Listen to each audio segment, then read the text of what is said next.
Welcome to Charter Local Edition. I'm Keira Bresnahan. We're in beautiful Grand Junction for the Club 20 fall meetings. I'm joined now by Representative Dan THURLOW. Thanks for joining me today, Representative THURLOW. Good morning, Keira. Thanks for having me. You represent a beautiful part of the state in Grand Junction. What makes it so special in your eyes?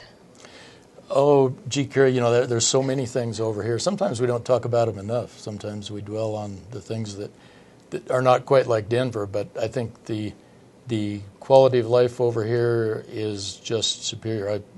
In my journey in the legislature, I spent 2 years living in downtown Denver, and I tell you what, when you go out and ride your bike on the monument, it is certainly superior to riding your bike down the South Platte River Trail. So this is a beautiful place. I love it here. When you're at the state legislature, the budget is big on your agenda items, and how the budget works in Colorado is different than most states. How do you think that can be changed or fixed? What is the process for that? You know, that's a very good question. It's a hard fix because it's all embedded in the Constitution. We have a series of amendments. One is called Gallagher, one is called Tabor, and one's called Amendment 23. And they contradict each other in various ways, so it makes the budget conundrum very difficult.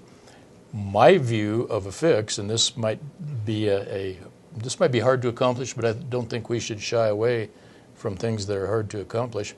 My view is that we should amend Tabor, and here's how. I believe that Tabor is good in the sense that it provides a cap on government. It won't let government outgrow its citizens.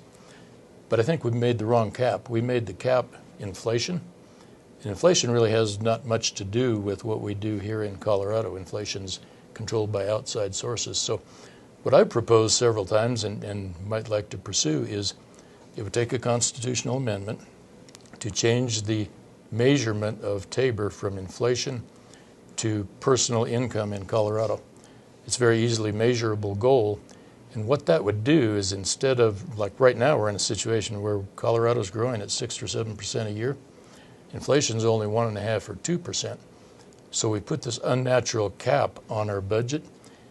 And if we're growing the state and our citizens are earning more money, we should devise a way for the state government to build infrastructure, just like you would in your business. You would, when times were good, you would build infrastructure, and in times were bad, you would cut back. So that's what I think we should do, is change the measurement of Tabor from inflation to personal income. And I'm imagining that's going to be somewhat of an uphill battle with some of your colleagues. I assure you it'll be an uphill battle. You know, it takes, in order to do that, you have to get past what's called a referred measure to get it on the ballot. It takes 2/3 of each house, the House and the Senate, to get it on the ballot. And that might be a chore, but you know, that's what we're supposed to be doing over there, is working hard and working for things that will benefit the whole state. Another thing about Colorado is, for our Constitution, it's very easy to add an amendment through the voting process. We've come up with Raise the Bar. Amendment 71 is something that voters can vote on in November. Talk about, do you think that's a good idea, and how that will help the state of Colorado?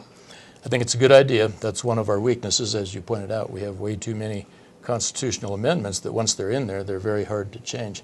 Raise the Bar would change it in two ways. One, it would require a 55% majority to pass a new constitutional amendment.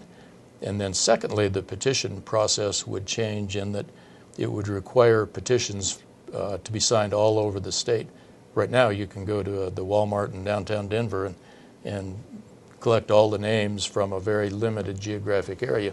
So I don't think it represents us very well. So Raise the Bar is a good amendment. I would urge you to vote yes on that. It's interesting that we're working on an amendment to change the constitutional way to do amendments. That's right.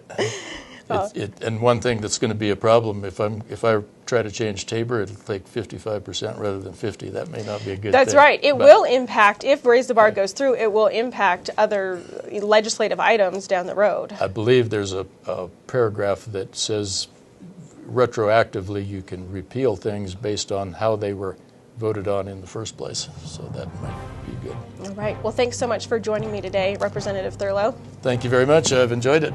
And thank you for watching Charter Local Edition. I'm Keira Bresnahan.